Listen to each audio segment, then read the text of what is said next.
끝을 알 수 없는 일본의 경제 쇠퇴. 일본 경제를 살릴 수 있는 새 총리는 누구인가? 일본 주간 아사히는 지난 22일 이와 같은 제목의 기사를 실었습니다. 어떤 총리가 되건 간에 가장 중대한 문제는 바로 경제라는 것이 이 기사의 요지입니다. 타하라 소이치로라는 일본의 저명한 저널리스트는 이러한 물음을 던지며 일본이 쇠퇴하고 있음을 솔직하게 인정했습니다. 그는 일본의 국내 총생산이 세계 전체에서 차지하는 비중이 1995년 18%에서 2020년 6%로 3분의 1로 급락했다고 지적했습니다. 그리고 세계 기업의 시가총액 추이를 보면 일본은 1995년에는 NTT와 도요타의 2개사가 탑 10에 랭크되어 있었지만 2020년엔 도요타의 43위가 최고입니다.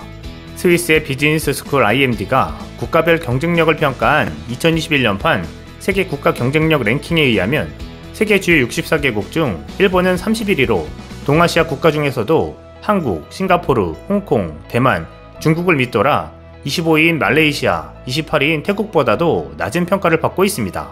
또 평균 임금을 보면 1990년에는 경제협력개발기구 평균 36,941달러이고 일본은 36,879달러로 12위였고 한국, 프랑스, 영국, 스웨덴보다도 앞섰지만 2020년에는 38,515달러로 이 4개국보다 뒤처졌다고 설명하고 있습니다.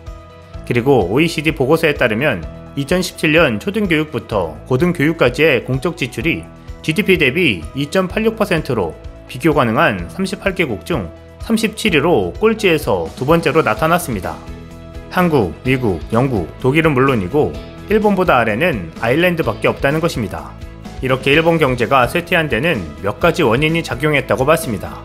2018년 아베 총리가 세 번째 당선됐을 당시 나카니시 히로아키 당시 일본 경제단체연합회 회장, 도요타, 파나소닉, NTT, 미쓰비시 중공업 등을 그가 취재했다면서 모두가 하나같이 일본 기업들은 큰 위기감을 지니고 있어 이대로 10년 뒤엔 기업의 존속을 장담할 수 없다고 했다고 전했습니다.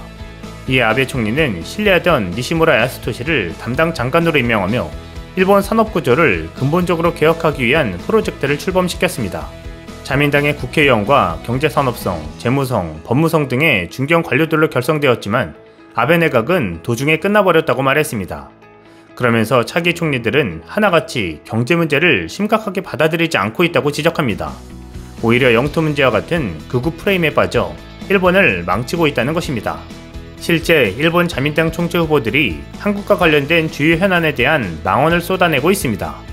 고노다로, 기시다, 노다, 다카이치 등 4명의 자민당 총재 후보들은 24일 자민당 총재 선거 토론회를 갖고 독도, 일본군 위안부, 강제동원 등에 대한 입장을 밝혔습니다. 자민당 총재 선거답게 후보들은 우익 성향의 깊이만 다를 뿐 대체로 한국에 대한 강경한 입장을 보였습니다. 먼저 고노는 독도와 관련해 일본의 영토의식을 높여 일본 주장을 확실히 국제사회에 발신하는 것이 중요하다면서 정보전에서 지면 싸움에서 이길 수 없어 세계를 향해 정보 발신을 해야 한다고 주장했습니다. 기시다는 독도가 한국 영토로 인식되지 않도록 일본이 목소리를 내야 한다면서 ICJ 제소 필요성을 언급했습니다. 우리 정부가 ICJ의 강제 관할권을 인정하지 않기 때문에 일본이 일방적으로 제소하더라도 재판으로 이어지지 않지만 국제 여론을 환기하기 위한 카드로 사용할 것임을 보여준 것입니다. 노다는 국민 각계각층이 독도가 일본 땅이라는 것을 이해시키는 것이 중요하다며 외교 루트를 통해 이에 대한 환경 정비가 필요하다고 주장했습니다.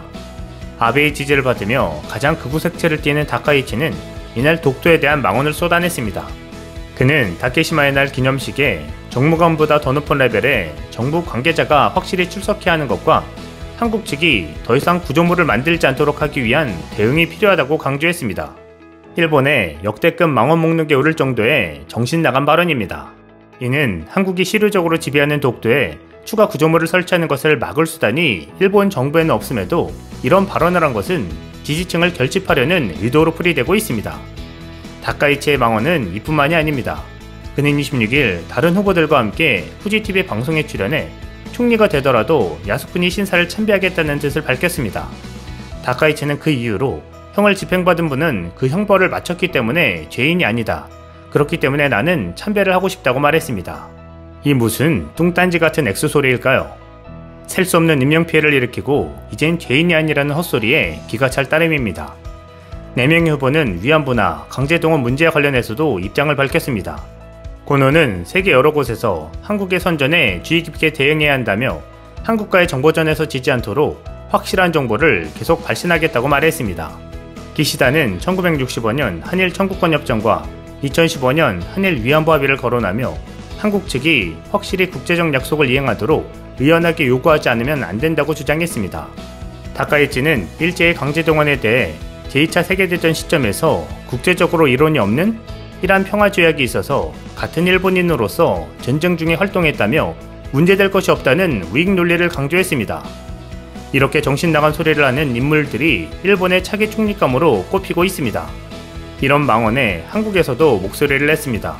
서경덕 성신여대 교수는 다카이치 전 총무상이 한국이 독도의 구조물을 더 못 짓게 하겠다고 망언한 데 대해 27일 입 조심하라고 일침을 가했습니다.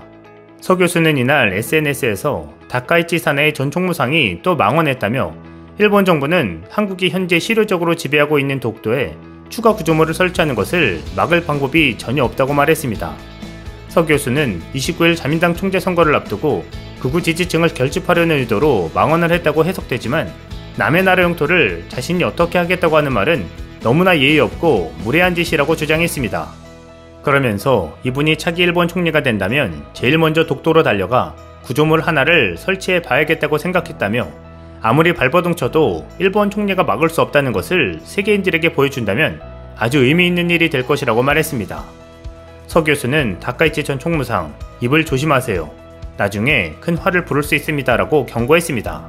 일본 경제가 무너져가는 가운데 한국전쟁으로 엄청난 득을 본 기억이 있어서일까요? 이 와중에도 한국만 때리면 일본이 살아날 거란 착각에 빠진 듯 보입니다. 최근 일본 자동차 업계가 잇따라 감산에 나서면서 올해 일본 국내 총생산이 1조 2천억엔, 약 12조 8,219억 원가량 줄어들 것이라는 전망이 나오고 있습니다. 일본의 싱크탱크인 다이와 종합연구소는 자동차 업계의 감산 상황을 토대로 올해 일본 실질 GDP가 3천억에서 6천억엔 감소할 것으로 추산된다고 24일 발표했고, 관련 산업의 파급 영향을 감안하면 경제 손실은 최대 1조 2천억엔까지 불어날 것으로 분석된 것입니다. 일본의 자동차 산업은 일본 전체 수출의 20.5%를 담당하는 만큼 일본 경제에 큰 충격이 될 가능성이 높아 보입니다. 현재 전세계 자동차 산업이 빠르게 전기차 시대로 돌입하는데 하이브리드만 고집하고 있는 일본 자동차 산업도 곧 저물게 될 것으로 예상됩니다. 도장이나 팩스, 필름만 고집했던 것처럼 말입니다. 이대로 내버려둔다면 이제 그 자리에 한국이 우뚝 서게 될 것으로 전망됩니다. 이상 시윤TV였습니다.